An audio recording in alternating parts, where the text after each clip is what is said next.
Hi, good morning. So for today's kalandian, syempre, naisipan namin biglang gumala.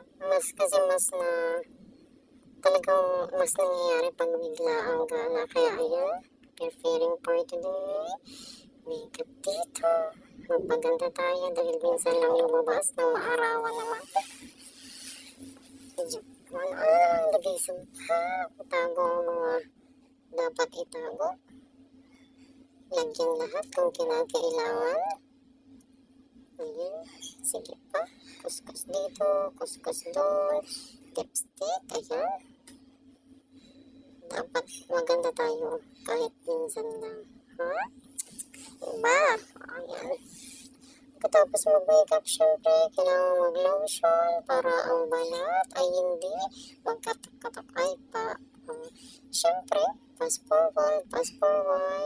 Biglang talon, nandito lang kami ngayon sa Mang Inasal, Baclaran, dahil yung kasama ko ay naglading nagutom. Ayun, picture pa muna habang nag-aantay ng order. Ayun, yun na. Tagal yung order, ha? Number 58 pa, di pa tinatawag. Hiya pa, kunwari.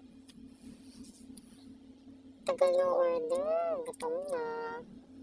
Nag-aantay, paganda, kunwari maganda. Ayan,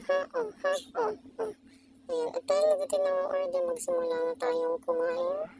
Kumain na may kasamang chismisan. Yung isa naghahanap ng sabaw, dahil sabaw lang daw talaga yung pinunta niya sa inasal. So, actually, masarap naman talaga yung sabaw sa inasal. Diba nagtatanong, walang sabaw. Wait. Tapos syempre, habang nag-aantay ng sabaw, at wala pa ang sabaw, wala pa daw lalagyan, ikain na lang lahat. Kumain ng mabusog.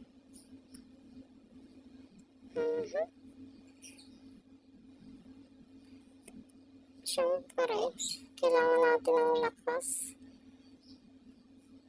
dahil madami kaming iikutan. Daming iikot-ikot, maghahanap po ng bagong yugto. Bagong yugto. Diba? Biglang naging pabebe.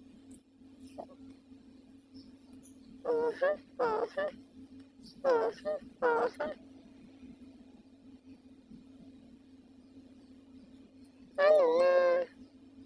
Yung sabaw, ang tagal ng sabaw. Bilisan ng kilos. Wala pang sabaw. Wala ang sabaw, ubos ng kanin.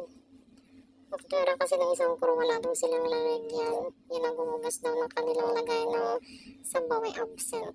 Diba? Kaya tiis-tiis walang sabaw. Pero masarap pa din naman kahit walang sabaw.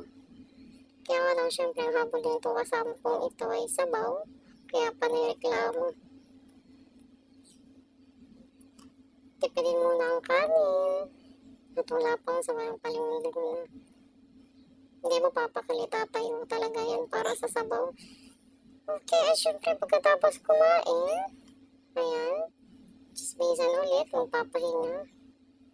Dahil sobrang full tank ng tiyan. Yung alcohol na baho namin, di pa sa amin yan. Sanggol dito sa bahay. Di na lalangat.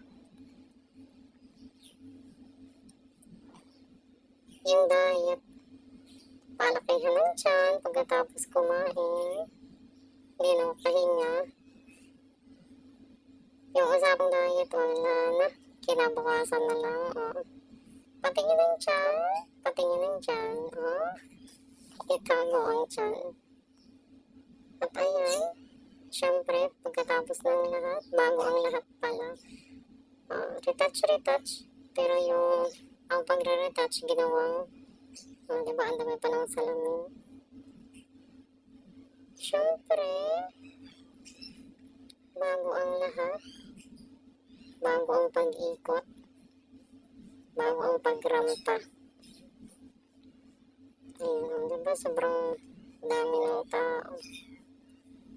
daming nag-aantay pa din sa order nila kasi nga tanghali na. Siyempre, bago ang lahat, bago gumala, may dadaanan muna kami. Kami ay dito na sa Backline Church. Kami ay magbabawas ng kaunting kasalanan lang naman. Let's go! Tayo ay magbawas ng kaunting kasalanan. Dahil minsan nga lang kami nakakapunta dito. Sobrang pag nag-desisyon talaga dapat as in biglaan talaga na dapat go agad para natutuloy. Here we go. Backline Church. Papasalamat sa lahat ng magagandang nangyari sa buhay. At syempre, kailangan magdasal ng taimtim.